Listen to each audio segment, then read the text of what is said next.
You are tuned into Life Uncensored. I'm Skylar Dawn. And I'm Sean Reeves. It is Tuesday night in the city of Houston. Yes. And we're back. We are back. I've missed you. I missed you too. You were gone for so long. Oh, I know. Just a week. It seemed like 2 or 3. I know. Well, and then you were sick. Well, you had sicklings in your I did. My little ones were sick. So. Yeah. Now we're back on We are. Because I'm like. We're going to have to make up for it. Yeah. Because I didn't even know if we were doing the show tonight. Yes. Because I didn't know you were back. Yes, I kind of came in incognito and. Yeah, like under the cover of dark. Like, when did you get back? I came back Sunday night. Okay. Yeah, I came back Sunday night. So. Yeah, I messaged you and I'm like, are you back yet? Yeah, well, we were messaging, so I just thought you knew I was back. No, I asked you, I'm like, are you back yet? Yes, I'm back. That's why I asked you today, like, hey, what's going on? Are you back? I said home. I mean, I know we're connected here and everything, but like, I was exhausted. Oh my gosh, so I went to see family. Yes. And I saw the babies, and so I was exhausted. So now there are 3 babies. Yes, 3 babies, and then my sister's 3 kids. And so it was like a constant, just kids everywhere. And I'm used to just me and Juju. So I had Juju, and I had all the kids, and my sisters, and Trey, and my mom. And so it was like a constant, never-ending going. And I'm used to kind of my like, I do what I want, right? When I want, how I want. And it was not like that. No. Well, I mean, of course you've got your family who hasn't seen you in a while. Then you have little toddlers and a brand new baby. Yes. And then Juju, who demands all of your attention. So how did that go traveling with him? Well, traveling with him was an experience. We'll say an experience But the funny thing was I didn't know, because anytime I leave Juju to go anywhere, I don't know how he acts, right? So my mom kept Juju. Okay. And so she was like, oh my gosh, he legit cries when you leave. Cries like a baby. She was like, you leave here and he cries, and he goes around to different people and he will just cry to them. I did not know that he does that. But he goes around and cries to different people like, find my mom. Oh my gosh. Now see, like when I'm here with him and you step out, he's just like, all right, well, your lap has to do. Give it up. Yeah. But she said he legit like cries. Oh my gosh. Yeah. Poor baby. Yeah. So, but we're home, and I know they miss him like crazy. Yeah. Yeah. So Juju's like the family dog now? Yes, and he did so good. I didn't know how he would do with babies, like little kids and toddlers and babies. He was so good. They pulled on him and laid on him, and which I didn't condone it. I wasn't like, oh, why don't you go step on his tail and slap on his face, and Right. I mean, there are 3. And see if he mauls you to death. Yes. Right. And of course I'm right there the whole time. But he just was like, okay. Well, I think Juju must have known that he was on an adventure. Yeah, he did. He knew. Yeah. He did. And he was just like, okay, Mom, these are our kids.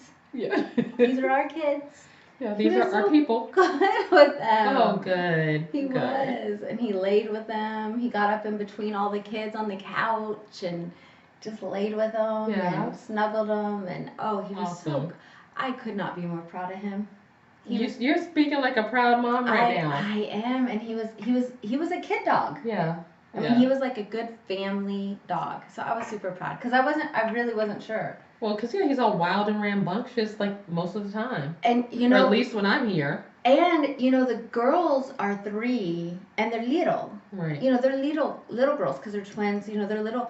I wasn't sure if he would knock them down but he ran at their level. So he was aware of their size. Yeah, he was, and he was so good with them. So it was super exciting. I know. It was fun. It was very enjoyable. Juju's such a good dog. He is. Aren't you lucky to have him? Yes, I am. You are. I am. So, how was your weekend? My weekend really good things. Was really good. So like a lot has happened since we last had the show. I rescued a dog. And you got rid of it. Well, yes. I did not want to, but he's the sweetest boy ever. He was he's half pit bull and half bull terrier. Yes. So he's got a lot of little spunk in him, and he had like the cutest little face and the cutest little body, and he's only 10 weeks old. Yes, and he liked to poop everywhere. He did. I mean, well, he's a puppy. You know, you have to Yes. house break them. And I found a really, really good, loving home for him. Perfect. So he is living his best life. You're good at finding loving homes I for dogs. am. I am. Case in point. You. So, you know, he's living his best life right now out in Winnie, Texas. Good. You know, he had a nice Valentine's. And I just really, really miss him, Skylar. You'll be all right. I really miss that You'll boy. be just fine. Like, I know I did the right thing by finding him a home, but I feel like a piece of my heart left with him.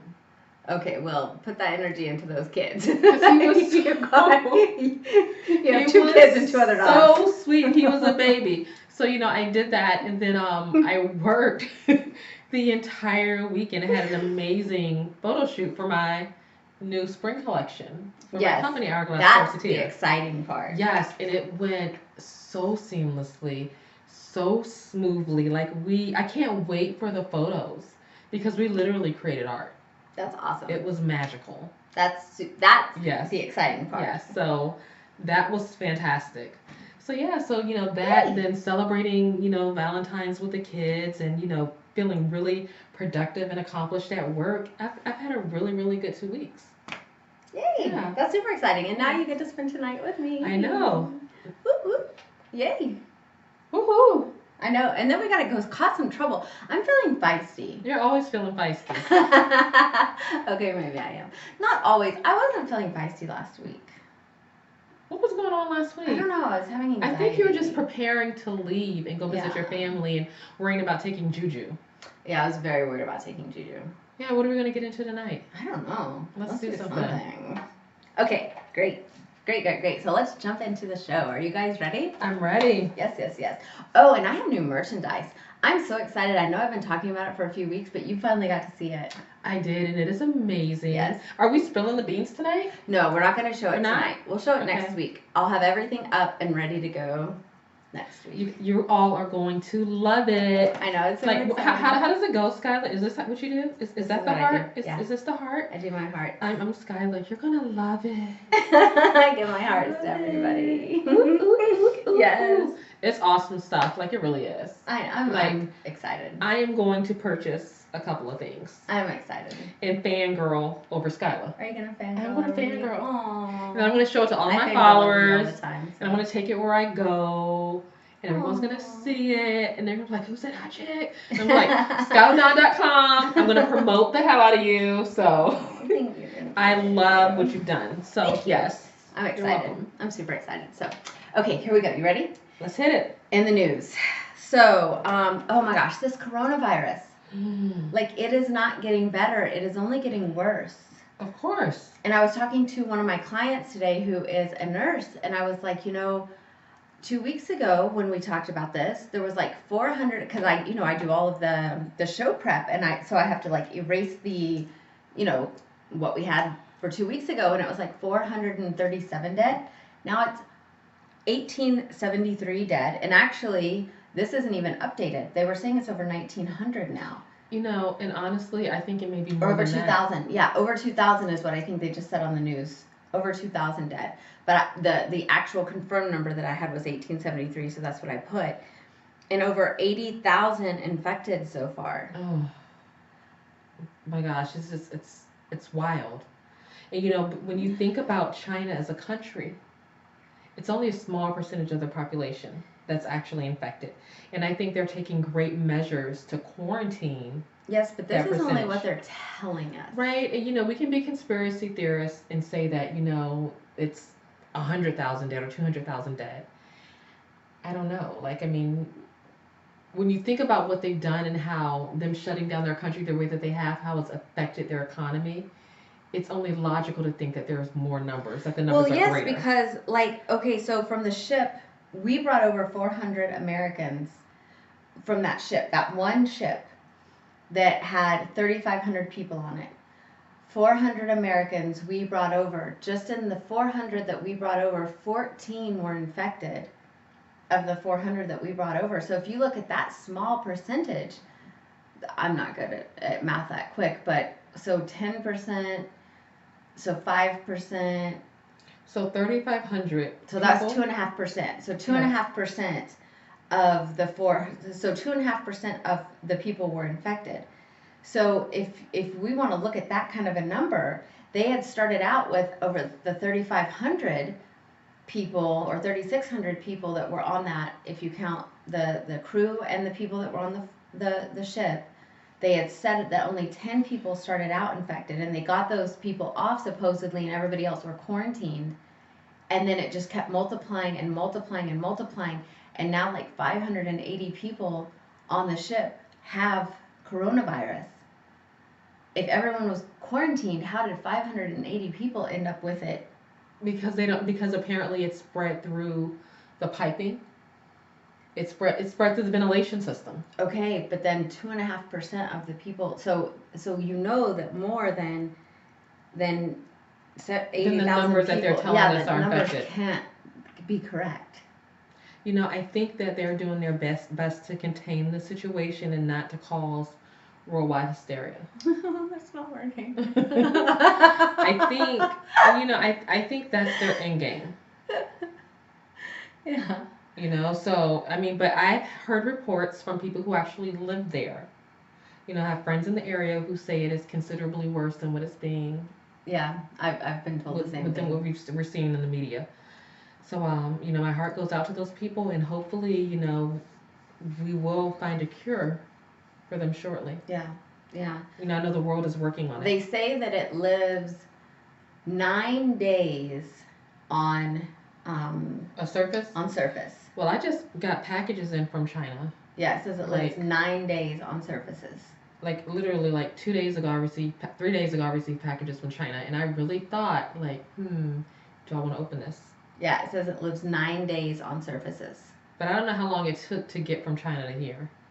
I don't know, but 9 days on surfaces. So, for what that's worth, 9 days. So, wow. You guys need to be careful. Apple in the news. Apple is losing profits and production due to the coronavirus, and all of their stuff being shut down. Right. In China. So they're not going to have enough iPhones. They're if you have stock in Apple, you're going to be losing money. You know, a good portion of the world, right? You know, of our goods come from China worldwide. Yeah. So, you know, it's not just affecting Apple, it's affecting everyone globally. Yeah. So all of that is even some of our food comes from China.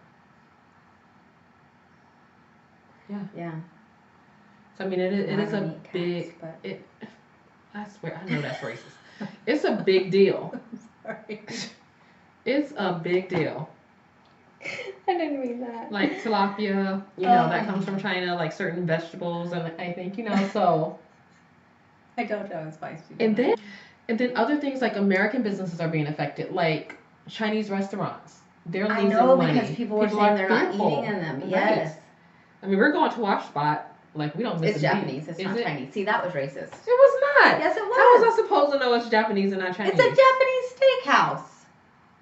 Well, I know that. Listen, I'm going regardless. And I also know that Corona sales are down. The actual beer. Which, that's retarded. Those people must be retarded. That comes out of Mexico. Yeah, and that's just retarded. Listen, that's Corona beer sales are also down, so. That's just retarded. Oh my God! So people are fearful. So could you imagine, like right now, with only this small percentage of people? I would be more afraid to buy something that's made in China than I would be to drink a Corona. But you know, it just goes to show like pandemonium and like the efforts of the Chinese right now to keep that down. Because what if the numbers are great? What if it's like 20 or 30% of their population, and they say, you know what, we have a 30% infection rate, and we've lost 30% of the population to this coronavirus. Imagine what that would do to the world. It would be hysteria. Mass hysteria. Hysteria. Mass I mean, hysteria. people are already freaking out right now, and not wanting to drink Coronas or eat at Chinese restaurants or, receive mail from China. So, I mean, I get it. Yeah. I really do. It is scary. So, okay, so this is even worse if it can get worse. And it can. So the little 6-year-old, a lot of you might have been seeing on Facebook where it says like share this, where the little 6-year-old girl who had been missing, and she's been found deceased, and she was actually killed by her 30-year-old neighbor. Yeah, I saw that. Tragic. And watch your children. Yeah. Watch your children. You never know. He didn't have any kind of criminal background or anything. Like, this is all speculation, but it just seemed like it was a crime of opportunity. Yeah. I mean, watch your children. You just don't know. Check your, and do a neighborhood search. Check to see which sex offenders live in your neighborhood. But he didn't even have a criminal background. Yeah, I know, but still, check. He didn't have a criminal background. So you just have to watch your children. You have to be careful. But you know how, and then you ask yourself, and I'm certain the parents are asking these same questions: how more diligent could they have been? What could they have done differently? We don't want to keep our kids in cages. We want them to allow them the freedom to go outside and play and be normal children and all of those things. That man, he had no right to do what he did. No. None. No, but you just have to be really careful. Like my nephew, we were just in Oklahoma, I'm putting my family out there, but my nephew, he's 9, and he, we're from a very small town. It's very safe. I'm sure this was a small town too. And he rides his bike from my sister's to my mom's, and and I'm Miss Panicky. I'm like, how long's he been gone? Where's he at? We've got it, like, has anyone checked on him? Has it, Right. And they're all like, oh my God, chill out. He's with his friends. He's at the park. I'm like, which park? We should go check. We should go. Right. We should go make sure. Have you called his friends? He went over to his friend's house to play video games. And I'm like, call us and let us know where you are. We need his, I'm like, who has his phone number? And they're like, we can just go over there and check on him if we want. I'm like, no, he needs to call from his friend's house so that we have that phone number. And they're all looking at me like, and my mom was like, yeah, his friend's dad is going to be like, oh my God, they don't trust me now. And I'm like, I really don't care. I don't care what his dad thinks. And my mom's like, oh my God, they're going to be like, yeah, the sister from Houston is in town. I don't care. Right. And I was raised to where I had a lot of freedom growing up as a kid. I could get on my bike as a young girl and ride for miles and never have to worry about anything. And now with my kids, I'm a cautious parent. I don't helicopter or whatever, but I am very, very cautious. Because I feel like you have to allow them that sense of adventure, that sense of freedom, that independence to where we can't stifle them. You know what I mean? There's evil in the world. Yeah. There are going to always be people who seek to do harm. Yeah, and you can't live my in that son, fear. when I raised him, he had sleepovers all the time. Yeah. He spent the night. I mean, when he was 8 and 9, he was having sleepovers. He was staying at people's house. But I always knew where he was. Of course. I knew who he was with. I knew, so I was very cautious. He had his walkie-talkie. I've told you the story where he was, he would be down fishing all the time, and he would call me and be like, there's a guy in a white van here offering puppy dogs. Should I get in the van? Like tease, he'd be teasing me, and other people in the neighborhood would say like, yeah, we heard him, because on walkie-talkies at that time, they didn't have cell phones, right. Right. And they'd be like, yeah, we heard him. And, but it's just with this little girl who was murdered, I'm certain her parents were cautious, and wanted to allow her but something. She was 6. She was playing outside in the yard. Possibly, but just we don't know. I mean, we don't know, but just watch your children. It's just he had no criminal background. I mean, a lot of times you think things are safe when they're not. So just be very cautious. You're tuned in to Lyfe Uncensored. I'm Skylar Dawn. I'm Sean Reeves.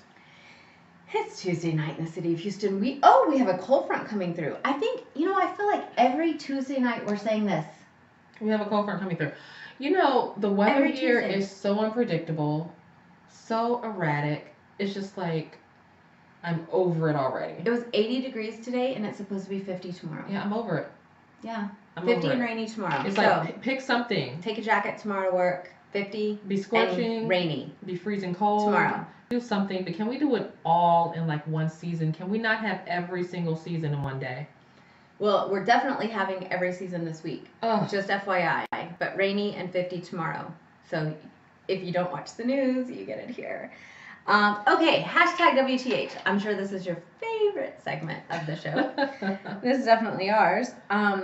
Oh my God. Speaking of like crazy shit with kids, 12-year-old boy in Montana tortured and beaten to death by his grandparents. His grandparents are in their late 40s. Tortured and beaten to death by his grandparents and his 14-year-old uncle. So his grandparents, his child, 14-year-old uncle. And they videoed it on their phone. This is how they like got them, I guess, like found them guilty or whatever. it's like, what is going on in the world this week? Hashtag WTH. Like, what? Like, what is going on in the world this week?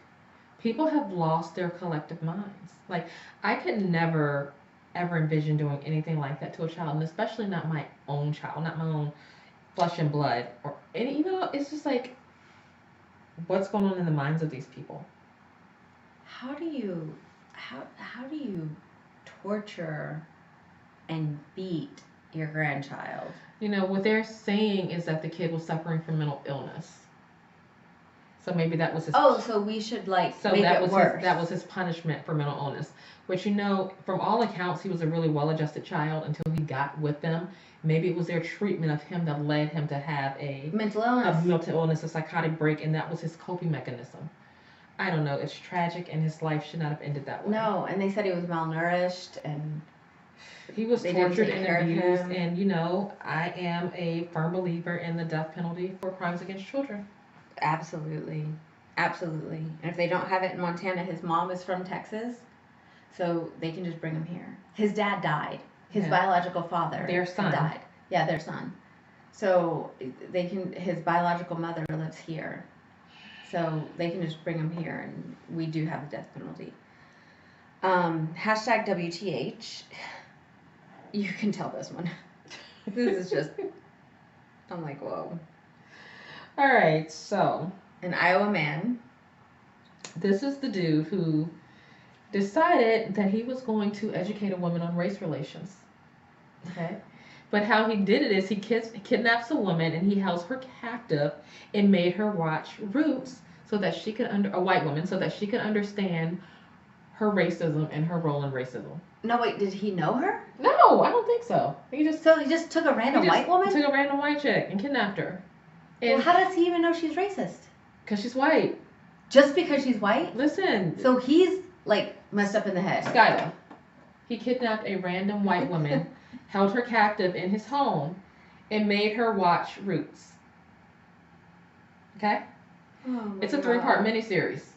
Oh my god. She had to watch the whole thing so that she could understand her racism, her inherent racism, because she's white. WTH. I mean, does it have to make sense?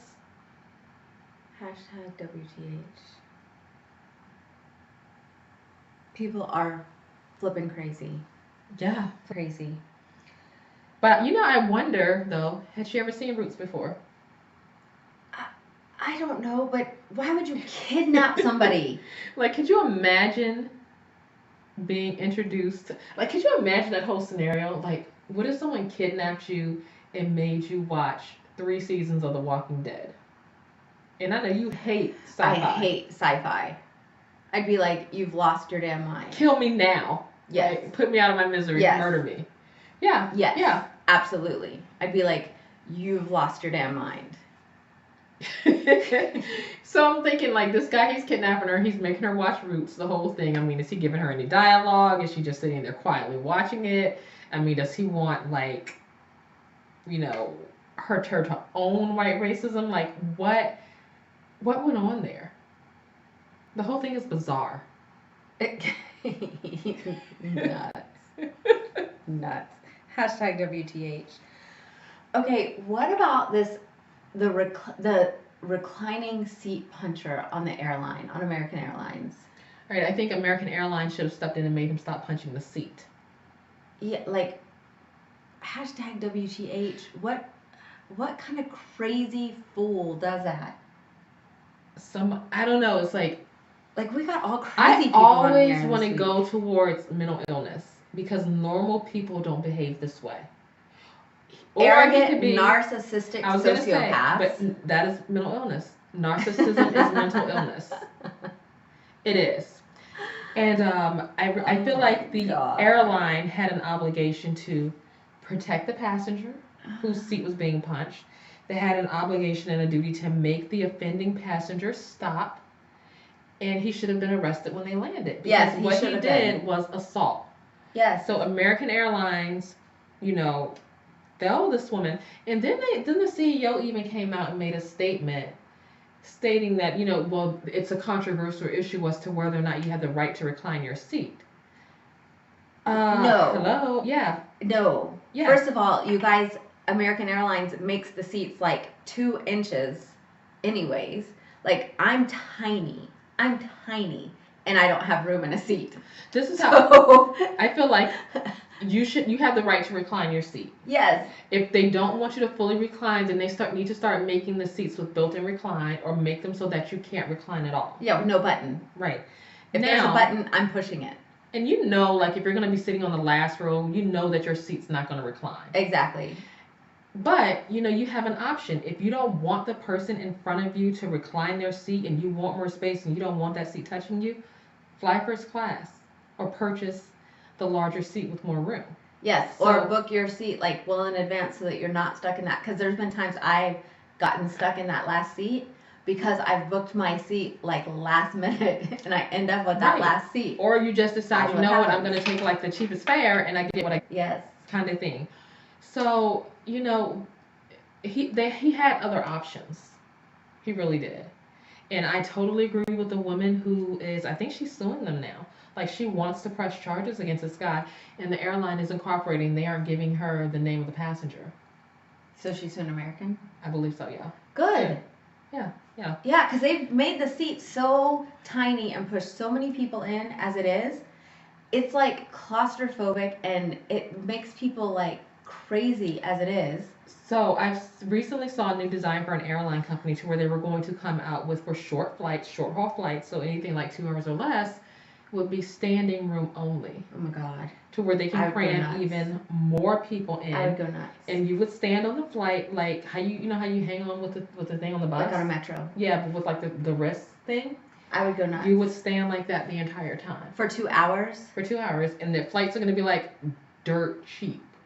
Like, no, they'll find some way to charge. Because just like with airlines, how they used to not charge for bags, and then they said because of gas prices, that they started charging for bags, and then they've never stopped charging for bags. No, because they realized it was like a huge source of revenue. Yeah, they made billions of dollars off of us. Of luggage, yeah. No. Yeah. No, I'm not flying on any plane that I have to stand. It was like right up. at 2007, 2008 they instituted that. Yes.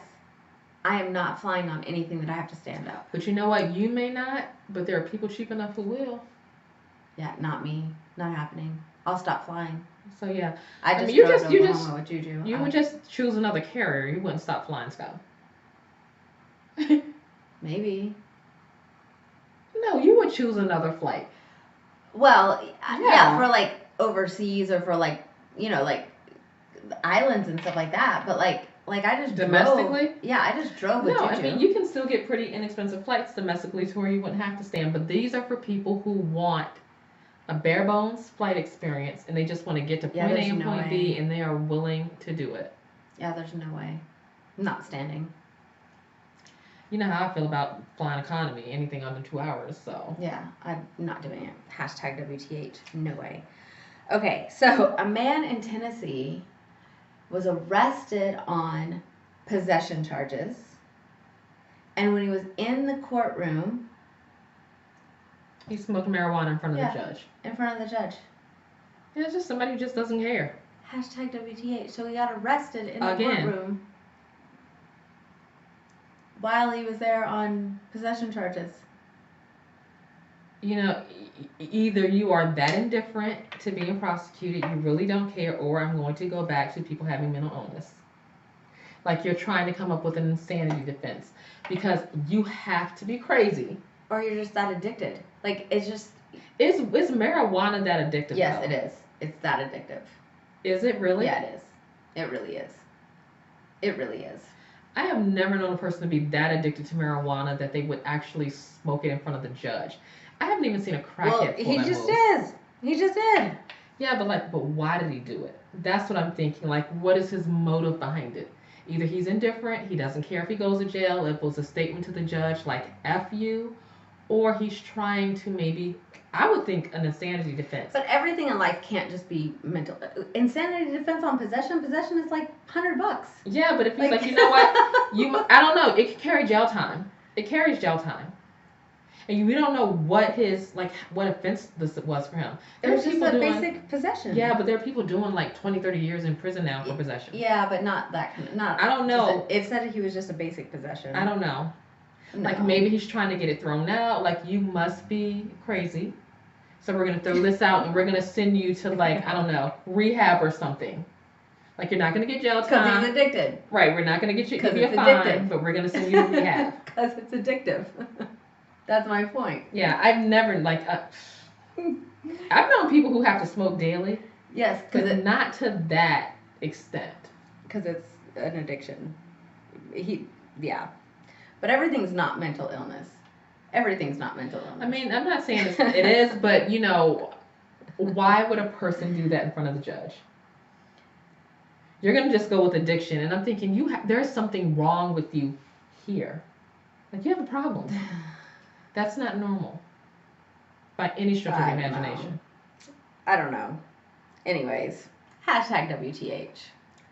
Definitely. Okay, did you watch about Wendy Williams? No. I haven't seen anything from her in quite a while. Oh my gosh. Well, she's done some really crazy things lately. The last thing that I read about with her was the Joaquin Phoenix thing in the cleft lip. Okay, so she did that. Mm-hmm. So then she did, there was something else that she did that was really inappropriate. I mean, but it's Wendy Williams. She's always inappropriate. Yeah, she did something else really inappropriate. She stated that men need to leave women's fashion alone. She did something, yes, she did so it's about homophobic. the gays. Yes, about the gay guys not wearing skirts and heels and to stay out of that lane. Okay, then either today or yesterday, she, Drew Carey's ex, you know Drew Carey? Drew Carey, the comedian? Yes. Who does The Price is Right? Yes.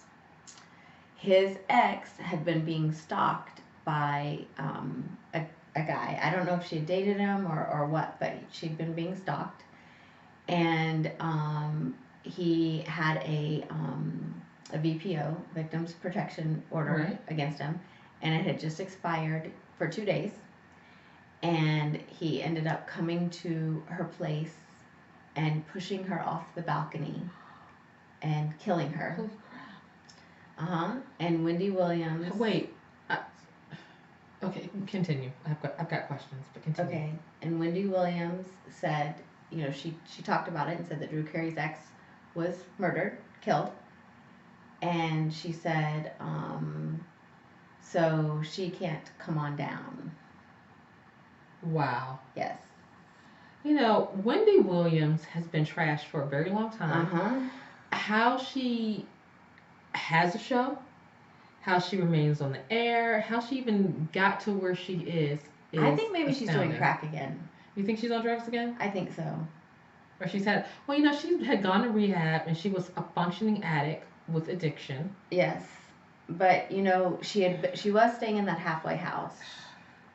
And then she went through the divorce. Again, with all of these things going on in her. But when someone starts getting so tacky and saying such, that's not someone who's in recovery. You think it's ongoing addiction? Yeah. Like she's still using? Yeah, because someone who's in recovery doesn't say those types of things. She's always been tacky. That's the thing. Yeah, but she started getting better for a while.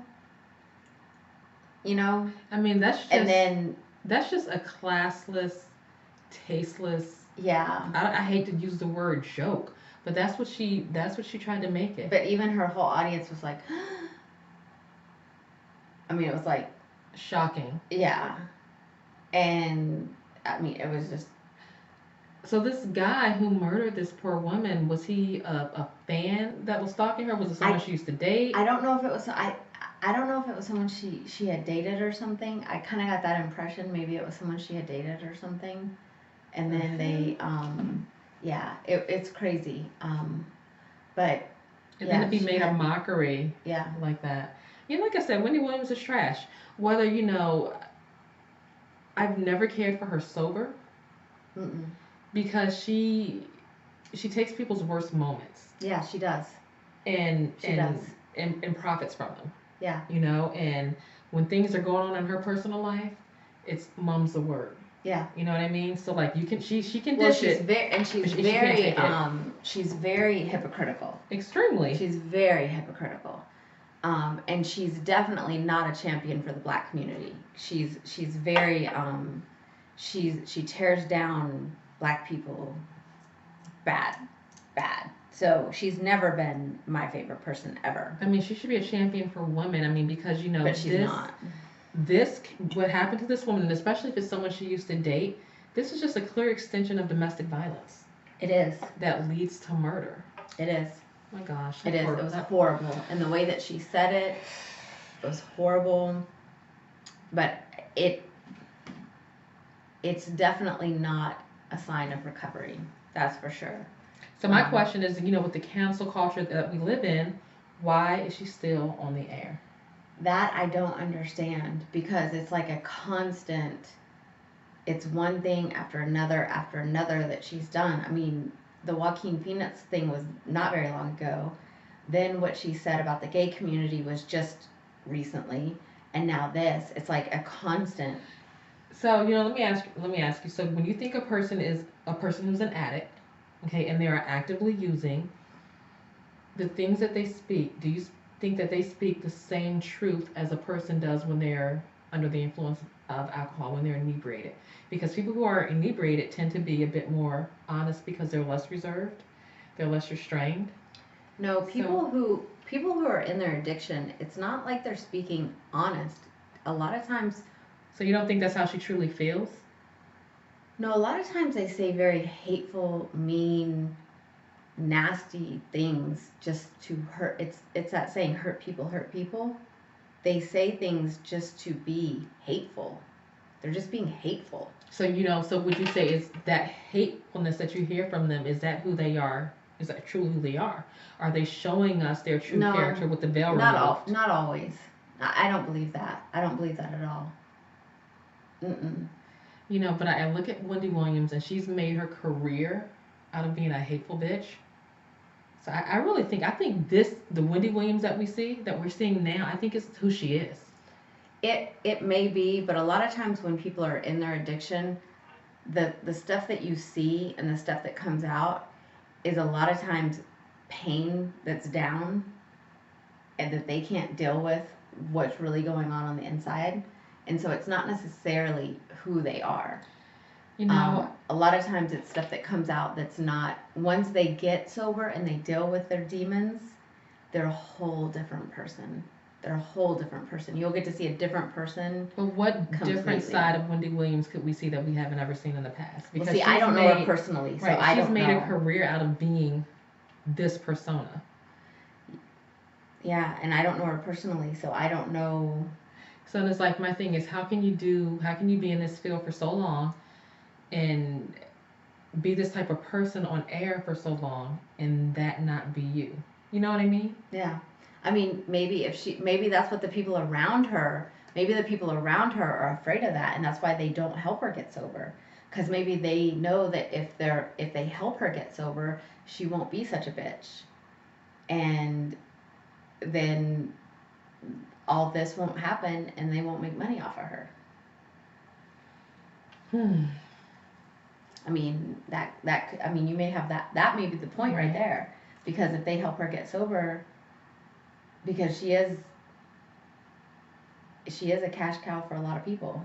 Well, yeah, I mean, that's true. So if they help her and support her to get sober, then they won't get the paycheck they get. Right, but that's assuming that she's had an addiction her entire career. She has admitted it. She's admitted it. So her entire time she's been on the air, from the very inception of Wendy Williams. Yeah, if you go back and listen to her, yeah, if you go back and listen to her interview, she said she was using cocaine, and then she went to crack. Wow. I've never known anyone to be able to function as an addict for, I mean, it's basically decades for her. Yeah. Wow. Yeah. Yeah. There's a lot of people that are functioning addicts. You would be surprised. Goodness. There's a lot of moms in the neighborhoods that are functioning addicts. You'd be really surprised. Wow. Wow. So you're tuned into Lyfe Uncensored. I'm Skyla Dawn. And I'm Sean Reeves. We won't go any further on that one. Some soccer moms are logging off right now. Yeah. They're like, shit! Skyla? Don't go any further! I feel personally attacked. It's okay. I didn't say your name. I can tell you where to get help if you need help. Alright, since I don't have my paper here in front of me. Lyfe 101. So Lyfe 101 is where we talk about relationships. And I was laughing when I said I can tell you where to get help, but I seriously can't tell you where to get help. Lyfe 101. So, this is relationship topic time. So, Okay. Where we talk about relationships, whether it be with intimate partners, whether it's friendships, your Family type relationships. families, coworkers, Whatever. Just interpersonal relationships. Yes, but tonight we're going to talk about relationships with intimate partners. Okay. And I have a couple clients that I've been talking about. I do life coaching, and so there a lot of times the topics come from that. And so I have a couple clients that we've been dealing with the same thing. They don't necessarily know that. Well, they don't know that. So if they're watching right now, they're going to be like, "Oh God, she's talking about my stuff." This is multiple people. It's not just you if you're watching. But the saying, if nothing changes, nothing changes. Right. And so I think it's kind of if you've been in a relationship for a while, then you can kind of get to a stagnant place in a relationship, and you get into that place in a relationship where you're unhappy, but you don't want to leave the relationship, or you're not necessarily ready to get a divorce or leave, but nothing's changing. So you're not happy. Okay? Right. But if nothing changes, then nothing changes. So you're not going to be happy. So I've been talking to a couple different clients about, so what do we do? We're at an impasse. Okay. Okay? So it's not the other person's responsibility. Once you realize that you're not happy, you can't expect them to be the one to change. You may want them to be the one to change. You can be stubborn and want them to be the one to change, and you can be stubborn and sit there, but then nothing's gonna change and it's gonna stay the same way. I think the first step in that is open communication. But Okay. even when you openly communicate and you decide, when you get to this point, and this is what I'm working on with my clients right now. When you get to that point and you openly communicate, but you're still at that point and nobody wants to make that first move. You're at that point and you're like, okay, you go first. Okay, no, you go first. Okay, you go first. No, you go first. Okay, yeah. And so you have to have open communication, and you have to be able to sit down and openly communicate with each other and express to that person what your issues are with the relationship. And then you need to, I'm not saying lay down an ultimatum, but you need to give them a cure period. And a cure period is a length of time to alter that behavior, to work on it, to fix those behaviors that are problematic for you. And if that person doesn't work on them, they are clearly telling you that they don't value the relationship enough to make the effort to make the changes. And then once you realize that, then you have to make a decision for yourself. What are you going to do at this point? Are you going to continue to stay in the relationship and accept the person's behaviors as they are? Because that's what you're doing when you stay. When you stay, you accept that behavior. You don't have to like it. You don't have to love it, but you are accepting it. And then you have to determine, okay, do I just stay, and what are my motives for staying, or am I making progress to leave? But at that point, once you see that that person isn't going to make a change, then the ball is solely in your court. Okay, so you can do it that way, where you give them your ultimatum and you tell them they have to change, or you can be the person who changes because you can't change another person. So you can be the person who changes. So with my clients, what they're doing is we're doing a 90-day change. So for 90 days, you're making the change. So the things that are bothering you in the relationship, you're working on making the change. You're working on making the effort towards doing something better in the relationship, something to make movement towards doing something better in the relationship, something to meet that person halfway in the relationship, to something that you've communicated that you know that you want in the relationship. Yeah, but if we're talking about a person's behavior, you can do all the changing that you want to do. Well, we're not talking about, we're talking about if there's things that are lacking in the relationship that you both, whether it's sexual or whether it's spending more time together or whether it's doing things. It's not like a behavior. It's not like this person's behavior thing. They have to be willing to meet you halfway. And if they are not willing to meet you halfway, you can change all you want. You're still going to get hit with a brick wall if they're not willing to make any effort. But somebody has to start. Yeah. Somebody has to start. And then I feel like once you start, you have to determine what you can live with, what works for you, and you have to decide your own happiness. I feel like as a married couple, you can't have your happiness tied up into another person. You create it on your own. Exactly. So you have to start. You have to start. So if you start making the steps, and you start doing what you need to do in the relationship, then you will start the change. You will start getting a different response if you start the action. You will start to see that they will change and you will get a different response if you're doing something different. If you still keep doing the same thing, you're never going to get a change. But if you start doing something different, you will start getting a different response. If you keep doing the same things, you're never going to get a different response. But if you do something different, you will see that you get a different response. And that's what we're working on for 90 days. Making a habit, getting a different response from your partner. You're like, I'm not doing that. I'm too stubborn. It's not even about being stubborn, because I feel like it just puts the weight on one partner to fix it and make it work. Instead of having because but sometimes in a partnership there is one person has to do work. But that other person has to be willing to put forth the effort and to recognize that this person is trying to change. It has to be mutual.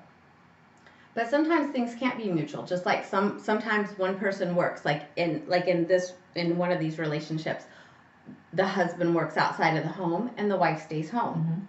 Mm-hmm. Okay, so it's not a mutual. But they have to be working mutually towards, and I'm not even talking about that. They have to be mutually invested in the relationship. And they are. Wanting it to work. And they are. So that's where the open communication comes in. And they are. And, both people have to say, you know what, I'm going to make these changes over a 90-day period. I am going to do X, Y, Z in hopes of getting you to respond this way. And that other person should be doing it too. It should be a mutual meeting in the middle, not one person doing all the work to influence another. Because in the end, that's exhausting and exasperating. Like, who wants to put forth that much effort and that much give? A relationship is about... Relationships are work. Yeah, I know they're work. But it's work for both people, not just one person. But somebody has to make the start. Yeah, and they can start together. It's not always that way. It's not always that way. It's not always that way. Like, I'm going to talk to you and I'm going to tell you what I think we need to work on, and I'm going to tell you what I am going to do to make a difference, and I'm going to hear from you and hear you out, and I want you to tell me what it is that I can do better to be a better spouse.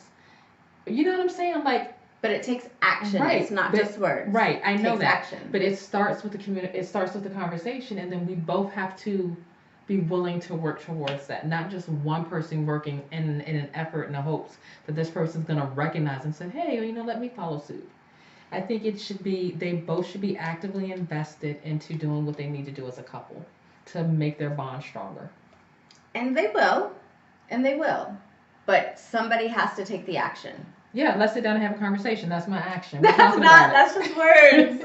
Yeah, and then we're going to start with the action. We're going to express to you how I'm feeling and what needs to be done. And I want you to tell me exactly too. Like, let me know. What would you like more from me? Like, would you want to, be more gentler when I speak to you? Do you want me to be more supportive? Okay. Those kind of things. So, okay. You understand what I'm saying? Well, no, because then yours is going to end up in a fight, because I already know you. No, I know. Yes, it is. I already know you. Look, no. I know you, because I know your situation, and I know yours is going to end up in a fight once that happens. I'm not just talking about me specifically. I'm just talking about in general. Yes, you are. And yours is going to end up in a open fight. Open communication is key. So, somebody has to start. 90 days, make a commitment. We're going to have to agree to disagree on this one, but to get a change. 90-day change. 90-day challenge. That's how I see it. Challenge. A 90-day challenge. And I promise you will see change in your relationship. Or indifference. Or whatever. Don't listen to her. You're tuned into Lyfe Uncensored. I'm Skylar Dawn. I'm Sean Reeves. I'll pee my pants. Shoot. Chivalry. Oh God, chivalry. Chivalry is not dead. It's not. Not in 2020. It is definitely not dead. Chivalry is alive and well. It definitely is. So do something kind. It's sexy when you do something kind for someone. It is. That you wouldn't typically do something kind for. And and it's even sexier when you do something kind for someone that that can't repay you. Yes. You know what I mean? Like just for being a good human. Yes, it is.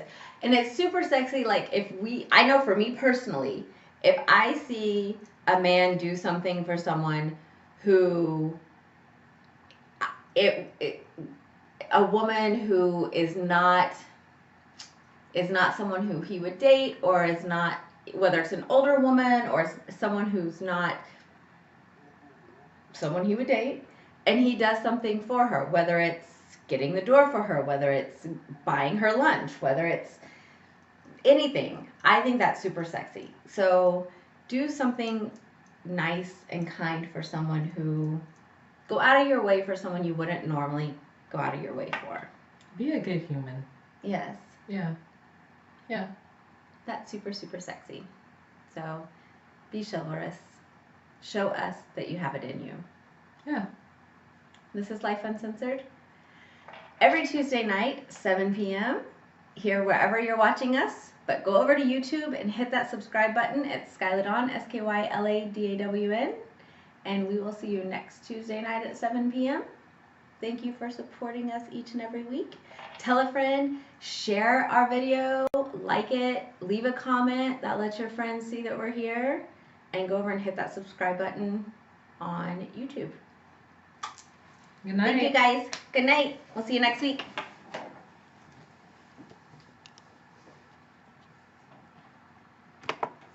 No, this same dude.